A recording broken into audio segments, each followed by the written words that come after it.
বাসায় ঢুকেই খেয়াল করলাম যে আমার স্ত্রী আমার ছোট ভাই সজীবের রুমে চুপি চুপি খুব সাবধানতার সাথে ঢুকছে, হাতে একটি স্বর্ণের চেন। বিষয়টা দেখে আমার সন্দেহজনক মনে হলো, তাই দরজার পাশ থেকে আমি সবকিছু দেখতে লাগলাম। দরজার পাশ থেকে আমার ছোট ভাই সজীবের রুম একদম স্পষ্ট দেখা যায়। আমি খেয়াল করে দেখলাম যে আমার স্ত্রী সজীবের রুমে ঢোকার পর তার বিছানার নিচে তার হাতের স্বর্ণের চেনটা রেখে আবার দৌড়ে আমার রুমে চলে আসলো। রুমে এসে আমাকে দেখে অবাক হয়ে গেল আর জিজ্ঞেস করলো, এত তাড়াতাড়ি আসলে, কোনো সমস্যা নাকি? আমি তখন বললাম শরীরটা আজকে একটু ভালো না, তাই সজীবকে দোকানে রেখে আমি চলে আসলাম, আবার রেস্ট করে একটু পরে দোকানে যাব। আমি তখন তাকে জিজ্ঞেস করলাম, তুমি কই গিয়েছিলে? তখন সে বলতেছে, আমি আবার কই যাব, আমার কি কোথাও যাওয়ার জায়গা আছে?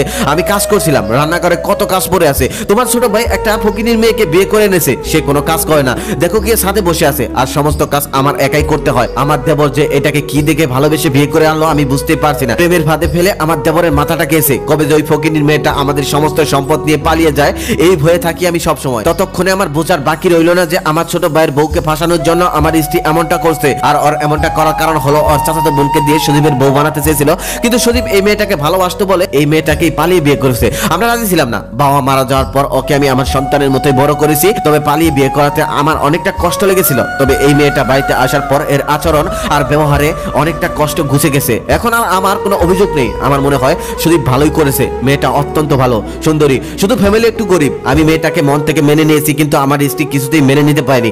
এখনো সবসময় আমি মন থেকে মেয়েটাকে মেনে নিয়েছি, কিন্তু আমার স্ত্রী কিছুতেই মেনে নিতে পারেনি। সবসময় ওর পিছনে লেগে থাকে। আমি সবকিছু দেখি, তারপরও কিছু বলি না। আমি শুধু শুধু অশান্তি সৃষ্টি করতে চাই না, কারণ মেয়েদের সাথে ঝগড়া করা মানে বোকামি। তবে আজকে আমার স্ত্রী যেই কাজটা করেছে সেটা আমি আমার স্ত্রীর থেকে আশা করিনি। আমি শুধু গল্পের শেষটার জন্য অপেক্ষা করছিলাম। তারপর আমি রেস্ট করে দোকানে চলে যাই। রাতে যখন বাসায় আসি এসে দেখি সমস্ত ঘর এলোমেলো। আমার স্ত্রী কি যেন খুঁজতেছে হন্য হয়ে। আমি তখন তাকে জিজ্ঞেস করলাম, কি হয়েছে, কি খুঁজতেছো এভাবে? তখন সে বলতেছে, আমার মায়ের দেওয়া সেই স্বর্ণের চেনটা আমি কোথাও পাচ্ছি না, পুরো ঘর তন্ন তন্ন করে খুঁজছি কিন্তু কোথাও পাচ্ছি না। তখন আমি বললাম, আরো ভালোভাবে খোঁজো, হয়তো কোথাও রেখেছো, মনে নেই হয়তো। তখন সে বলতেছে, কোথায় রাখবো? আমি পুরো ঘর তন্ন তন্ন করে খুঁজেছি কিন্তু আমি কোথাও পাচ্ছি না। তবে আমার একটা মানুষকে সন্দেহ হচ্ছে, আমার মনে হচ্ছে আমার হাতটা চুরি হয়ে গেছে। তখন আমি বুঝতে পারছিলাম যে সে কাকে সন্দেহ করছে। আমি শুধু গল্পের শেষটা দেখার জন্য অপেক্ষায় ছিলাম আর বললাম, ভালো করে খোঁজো, আমাদের বাড়িতে তো বাহির থেকে কেউ আসে না, কে চুরি করবে? তখন আমার স্ত্রী বলতেছে, বাইরের চোর নয়, আমাদের ঘরেই চোর আছে। সজীবের বউকে আমার তেমন একটা বিশ্বাস হয় না, আমার মনে হয় কাজটা ওই করেছে, তা না হলে কে করবে?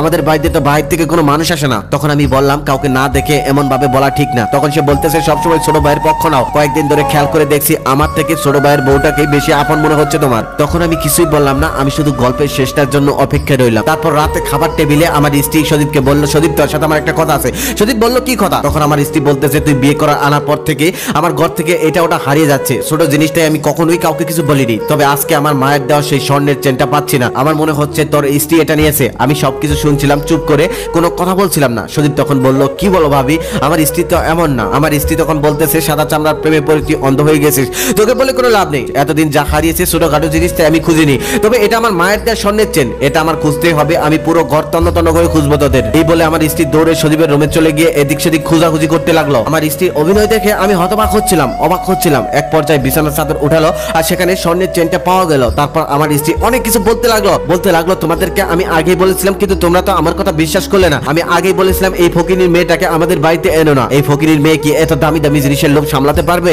ঠিক তখনই সজীব তার স্ত্রীর গালে মারলো এক থাপ্পড় খেয়ে বেচারির চোখের পানি একদম ফ্লোরে পড়তে লাগলো। এতক্ষণ আমি কিছুই বলতেছিলাম না, শুধু গল্পের শেষটা দেখার জন্য। তবে এখন আমি আর সহ্য করতে পারলাম না, সাথে সাথে সজীবকে একটা থাপ্পড় মারলাম আর সাথে আমার স্ত্রীকেও একটা থাপ্পড় মারলাম। থাপ্পড় মারার পর সজীবকে আমি বললাম, তোকে থাপ্পড় কেন মারলাম জানিস? কারণ তুই কোনো কিছু যাচাই বাছাই না করেই উত্তেজিত হয়ে যাস। আর আমার স্ত্রীকে বললাম, তোমাকে কেন থাপ্পড় মারলাম এটা নিশ্চয়ই বলতে হবে না। তারপর আমি পুরো ঘটনা খুলে বললাম আর বললাম, আজকে আমার সত্যি লজ্জা হচ্ছে বড় লোকের একটা হিংসুটে মেয়েকে বিয়ে করার জন্য। আমিও যদি সজীবের মতো দরিদ্র পরিবারের একটা মেয়েকে বিয়ে করতাম তাহলে হয়তো আজকে এমনটা দেখতে হতো না। একটা ভাইকে কতটা ভালোবাসে জানেন? বাবার পরে যদি কেউ একটা ছেলেকে ভালোবেসে থাকে সেটা হলো ভাই। তবে আজকাল আমাদের সমাজে এই মেয়েদের জন্য ভাই শত্রুতা। এই গল্পে না হয় সত্যিটা জানা গেছে, তবে আমাদের দেশে এরকম হাজার গল্প আছে যে গল্পের কারণে ভাই শত্রুতা তৈরি হয়, রক্তের সম্পর্ক ছিন্ন হয়ে যায়। যেই ভাই তার ছোট ভাইকে কোলে পিঠে করে মানুষ করে, সেই ছোট ভাইও একদিন বড় ভাইকে আঘাত করে।